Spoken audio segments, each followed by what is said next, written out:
आप सभी को प्रभु यीशु मसीह के मधुर और मीठे नाम में मेरा सलाम। मेरा नाम करुणा पंचम है और मैं सर्वप्रथम अपने पिता परमेश्वर का हृदय से धन्यवाद देना चाहती हूँ कि उन्होंने आज मुझे ये दिन दिखाया, ये ज़िंदगी मुझे दी है। और मैं पिता परमेश्वर का धन्यवाद देती हूँ कि मैं आज भली चंगी और जीवितों की भूमि पर सुरक्षित पाई जाती हूँ। ये परमेश्वर की महान दया है प्रियो, जो आज मैं सुरक्षित हूँ और भली चंगी पाई जाती हूँ।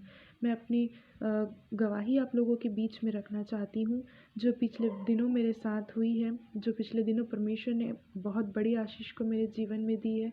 उस गवाही को मैं आप लोगों के सामने रखना चाहती हूँ। पिछले 15 दिनों से प्रियो मेरी तबीयत बहुत ज़्यादा ख़राब थी, मैं बहुत ज़्यादा परेशान थी। मैं अपने घर से दूर हॉस्टल में रह के पढ़ाई को कर रही हूँ और इसी दौरान जब मेरी ड्यूटी लगती थी, क्लिनिकल ड्यूटी लगती थी मेरी, तो मैं हॉस्पिटल जाती थी और उसी बीच में एक दिन मैं चक्कर आके बेहोश हो गई और जिसके कारण मेरी तबीयत बहुत ज़्यादा ख़राब हो गई। मैं बहुत ज़्यादा वीक हो गई, मैं किसी काम को नहीं कर पा रही थी, मैं अपनी पढ़ाई भी ठीक से नहीं कर पा रही थी। और अभी बीते कुछ दिनों से मेरी तबीयत और ज़्यादा ख़राब होने लग गई थी, क्योंकि मैं बहुत ज़्यादा डरने घबराने लग गई थी। रात को मुझे बेचैनी होती थी, मैं सो नहीं पाती थी बेचैनी और उस डर की वजह से।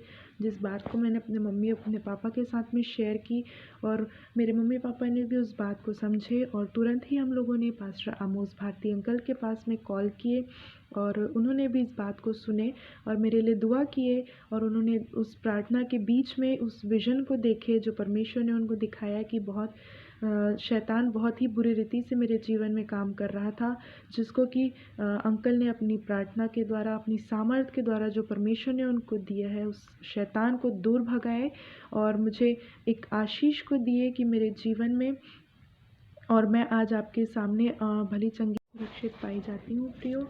आज अंकल की ही प्रार्थना और उनकी दुआ का नतीजा है प्रियो कि मैं आज आपके सामने स्वस्थ पाई जाती हूँ प्रियो। मैं उनका हृदय से धन्यवाद देती हूँ कि उन्होंने हमारी बात को सुने और समझे और मेरे लिए तुरंत उसी समय उन्होंने मेरे लिए प्रेयर किए और उन्होंने मेरे जीवन में बहुत बड़ी आशीष को दिए हैं और एक गवाही मेरे जीवन में है जो मैं आप लोगों के सामने रखी। पिता परमेश्वर को भी मैं हृदय से धन्यवाद देती हूँ कि उन्होंने मुझे अब तक संभाला है, अब तक आशीष दी है। मैं आगे आप सभी से निवेदन करती हूँ कि मेरे लिए, मेरे पूरे परिवार के लिए इसी तरह प्रार्थना करते रहिए और अपनी दुआओं में हमें निरंतर स्मरण कीजिए। और मैं इस समय अंकल को विशेष रूप से धन्यवाद देती हूँ और यही उनके लिए प्रार्थना चाहती हूँ, उनकी मिनिस्ट्री के लिए, कि वो और आगे बढ़े इसी तरह प्रभु में और उनके द्वारा कई आत्माएं बचाई जाए।